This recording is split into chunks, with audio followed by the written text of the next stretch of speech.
दोस्तों अनन्या पांडे को 2 बार एनसीबी ने समन किया, इससे पूछताछ हुई है। और इससे जब पूछताछ की गई, जो आर्यन खान के फोन में व्हाट्सएप चैट थी जिसमें यह निकल के आ रहा था कि अनन्या पांडे ने, जब आर्यन खान उससे पूछता है क्या मेरे लिए गांजे का कहीं से जुगाड़ हो सकता है, तो अनन्या पांडे कहती है डन हो जाएगा। और यही चीज पे जब पूछा गया तो इसने कहा बिल्कुल नहीं, मैंने तो कहीं पे ऐसी चैट नहीं की। लेकिन उसके बाद जब दिखाई जाती है तो कहती है हाँ शायद पहले याद नहीं रहती है सारी चीजें। फिर कहती है तो मैंने मजाक में कहा था, आई एम जोकिंग, ये सारी चीजें कहती है। तो एनसीबी ने इसको दोबारा समन भेजा था और नेक्स्ट समन में भी जब इससे पूछताछ हुई तो वहां पे जब एनसीबी ने, आपको पता है इसके घर पे रेड भी हुई थी और वहां पे इसके मोबाइल लैपटॉप गैजेट सारे सीज कर लिए गए थे एनसीबी के द्वारा।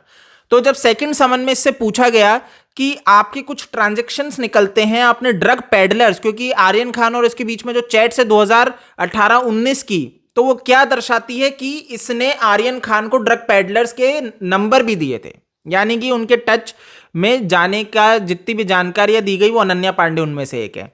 लेकिन अनन्या पांडे क्लियरली मना कर देती है, कहती है नहीं मैंने तो ऐसा कुछ नहीं दिया था और मुझे याद नहीं, मुझे तो ये भी नहीं पता था कि भाई ये जो गांजा ये सब चीजें होती हैं जो ड्रग्स, मुझे पता भी नहीं था ये सब ड्रग्स में आते हैं, है ना। मैं तो सिर्फ और सिर्फ आर्यन खान से अगर बात की हूं तो सिगरेट की बात की हूं कि सिगरेट अगर चाहिए हो तो उपलब्ध करा दूंगी। तो यहां पे आप क्लियरली समझ सकते हैं कि अनन्या पांडे क्या बात कह रही है। एनसीबी ने यह भी रखा, उनको जो चीजें हैं कि कुछ ऐसे ट्रांजेक्शन्स हैं जो रहे, जो आर्यन खान की, उससे पता लगते हैं कि कुछ ऐसे ट्रांजेक्शन्स थे जो अनन्या पांडे और इनके हैं। तो उसके ऊपर भी जांच कर रही है एनसीबी कि इनके ट्रांजैक्शन, ड्रग्स खरीदने, पेडलर्स को जो दिए गए संपर्क, इसकी जांच हो रही है। ये भी कहा एनसीबी को, अब जो चीजें निकल के आ रही है कि इनका जो गैजेट्स हैं उसमें से चीजें डिलीट की गई है। तो यानी कि अनन्या पांडे ने अपने गैजेट्स देने से पहले ही अपनी सारी चीजें उसमें डिलीट कर दी थी। तो अब एनसीबी उसके गैजेट्स में डिलीटेड जो डेटा है उसको रिट्रीव करने की कोशिश कर रही है। मुश्किल नहीं होगा, ठीक है। नॉर्मली ये मैक यूजर्स ही होते हैं या आईओएस ही यूज करते हैं जिससे कि बच सके, बट यहां पे एनसीबी रिट्रीव कर लेगा। उन्होंने अपनी फॉरेंसिक टीम में वहां पे भेज दिया है और डिलीटेड डेटा रिट्रीव किया जा रहा है। एनसीबी को उम्मीद है कि इसने जो डेटा डिलीट किया है वो इस ड्रग्स मामले में कुछ एनसीबी के लिए मददगार साबित होंगे, क्योंकि कुछ नया नहीं है। बॉलीवुड करता ही ड्रग्स है। आज तो ये बहुत अच्छे से समझ में आ रहा है कि बॉलीवुड है ही गलत रास्ते में, और अगर कोई ईमानदारी से काम कर रहा होगा तो ये पूरा बॉलीवुड उनके ऊपर अटैक करेगा।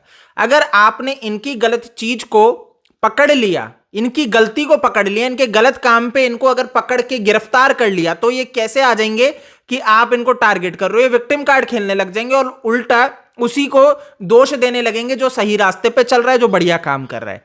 तो अब आप देख लीजिए आपके सामने, आप किसके लिए स्टैंड करोगे। खैर अनन्या पांडे को लेके एनसीबी को अभी यही है कि ये बहुत चीजें छुपा रही है, झूठ बोल रही है। लेकिन एनसीबी से जब पूछा गया तो उन्होंने कहा नहीं वो हमारे साथ कॉपरेट कर रही है, यानी कि कॉपरेट किया जा रहा है। ऐसा नहीं है सवाल पूछने पे सवाल के जवाब नहीं दे रही, बट एनसीबी को लग रहा है कि ये चीजें छुपा जरूर रही है ना।